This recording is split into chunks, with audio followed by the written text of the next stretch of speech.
Nous sommes à la Cité internationale des arts à Paris et on va parler de la photographie.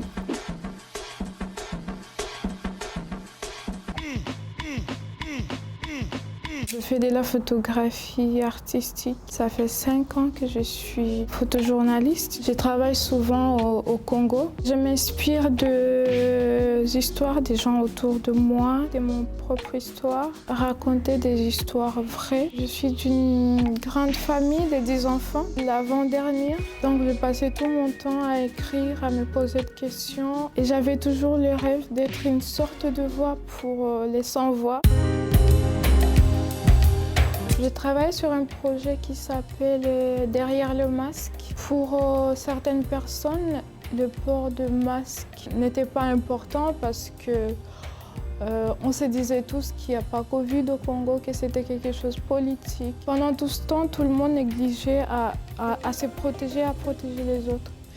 Jusqu'à ce que je croise les sapeurs. Ils ont essayé d'utiliser les masques comme un accessoire de plus pour leur style vestimentaire. Tout le monde se disait comment je peux bien m'habiller et mettre un masque. Avec les sapeurs, on a pris conscience qu'on pouvait très bien habiller et mettre son masque, en même temps se protéger et protéger les autres. C'est aussi un moyen de sensibiliser les gens. Alors j'ai circulé avec eux tout en prenant les photos. J'ai aussi travaillé sur un projet qui parle des tresses traditionnelles pour encourager les filles congolaises. Elles commençaient à vouloir ressembler aux filles des magazines et aux femmes occidentales.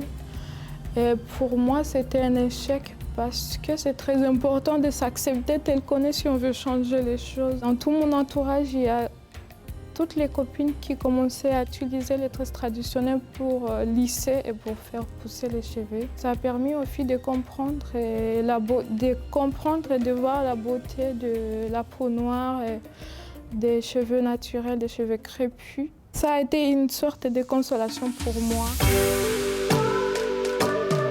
Aujourd'hui, ça fait 1 mois que je suis à Paris. La Cité internationale des arts m'offre un lieu de travail, organise des rencontres avec des professionnels de photographie, des commissaires d'exposition. Ce programme de résidence m'a permis de voir aussi autrement mon pays, de comprendre certaines choses de loin, parce qu'en état au Congo, il y a beaucoup de choses que je n'arrivais pas à voir, mais maintenant je le vois et je réalise de la chance que j'ai d'être congolaise.